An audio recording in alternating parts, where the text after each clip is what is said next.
Thank you. Thank you very much.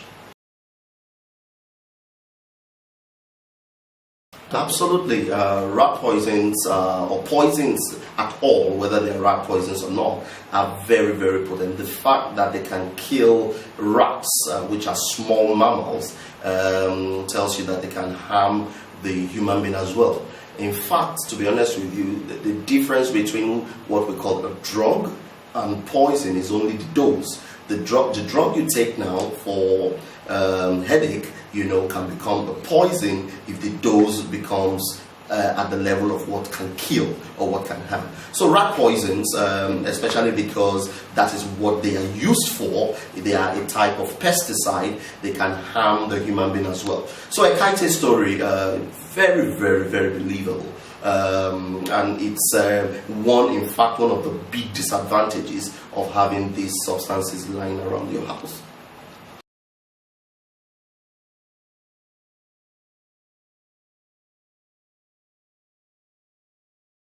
Yes, it's very difficult to match innocence with actually committing suicide.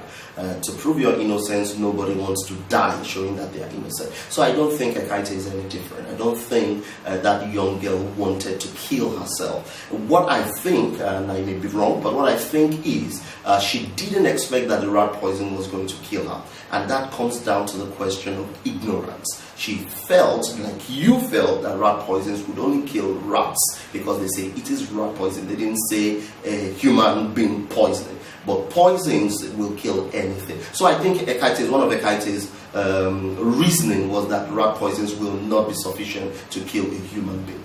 Okay, so she never expected to kill herself. The second thing is that she's from the village, remember? And in the village, they are used to taking all manner of oath, all manner of swearing. They go into all manner of practices just to prove their innocence. So she probably feels this is one opportunity where she could, threaten to prove her innocence by saying she would take the rat poison, and then she was just probably living as a village person in Lagos.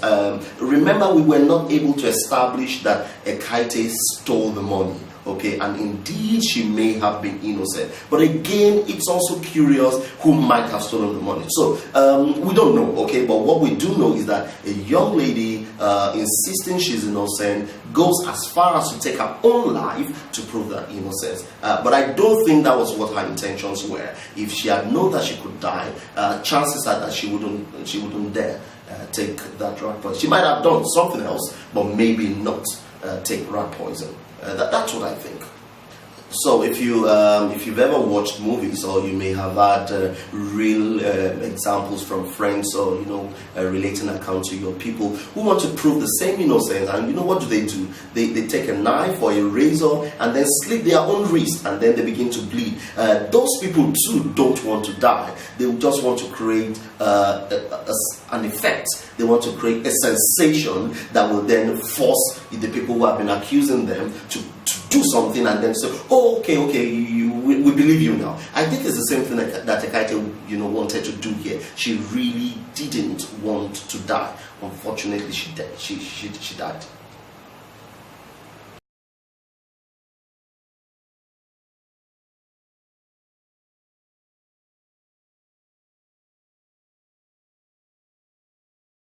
Well, it's going to be a bit challenging for Mrs. Cole, I must admit, because at this stage, what Ajayi would really require to stay alive will be advanced medical care, which Mrs. Cole may not be able to provide. However, that said, there are a few first aid things that Mrs. Cole should have been able to do. The first would have been because Ajayi is still breathing and she still has a heartbeat, meaning that she's still alive. So the first thing Mrs. Cole would be able to do first is to take her away from the pool of her urine, because that could possibly cause more harm. If Ajayi had vomited, to clean the vomiters away from her, and then turn her on her left side, which is a position we call the recovery position.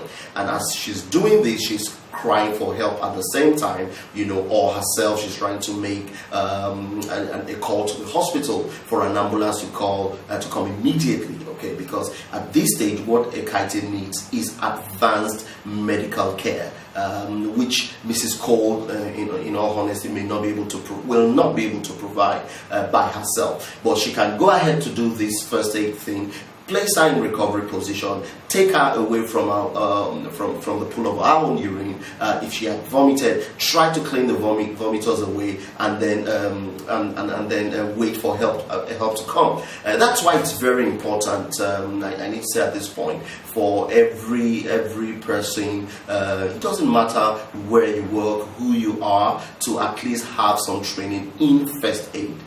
We all have children, we all have people living with us, and first aid, skills of first aid, will never go to waste. Emergencies can happen at work, at home, at play, at any time without advance warning. So the skills we gather from first aid training could be life-saving skills.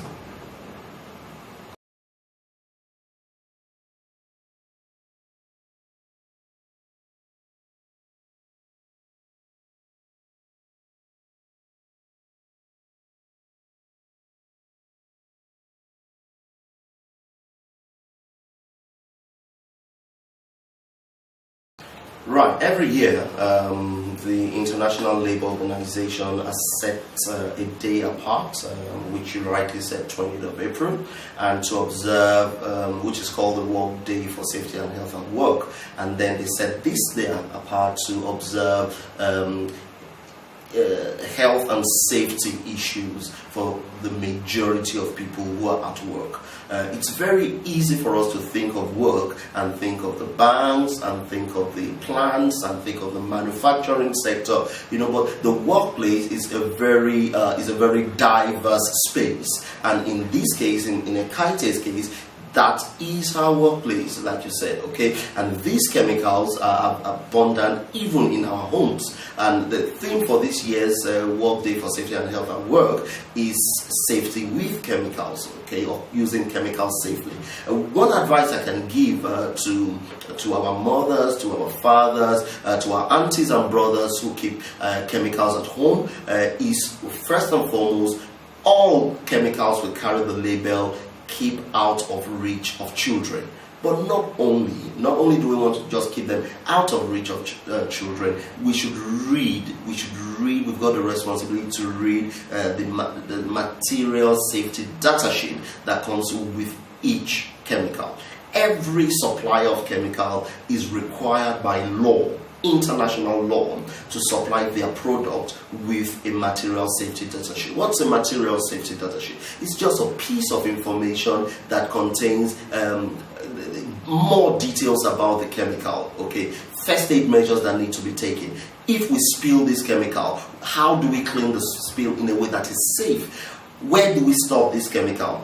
What temperature should we observe in the storage area, and so on and so forth. It's a very easy to read leaflet that comes with each chemical. So in the case of rat poison, even though I'm aware that like it was read in the story, Mrs. Cole bought her rat poison along the road, and that may not necessarily have come with a material safety data sheet. I'm aware of that, okay? But at the same time, we should be very careful in knowing the chemicals that we store at home. Not just rat poisons, but all chemicals, washing liquids, detergents, cleaning soaps. Every corner of our house, I can bet you, is filled with one type of chemical or the other. We need to know the first aid measures. We need to know how to store. We need to know where to keep. Do you even know that some chemicals cannot be kept in the same compartment with other types of chemicals? And these are the kinds of things that the material safety data sheet will provide you. And then we educate our children, if they are old enough to be educated, our housemates, the people living with us, and we educate them on safety generally around the house, chemical safety, fire safety, and then we will hopefully be able to have safer homes, safer domestic workplaces, and this sad story like a kite should be far removed from us.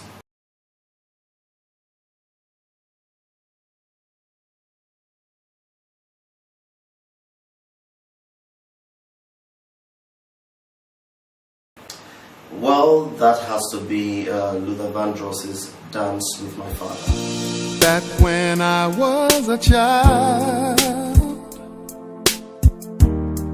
before life removed all the innocence, my father would lift me high and dance with my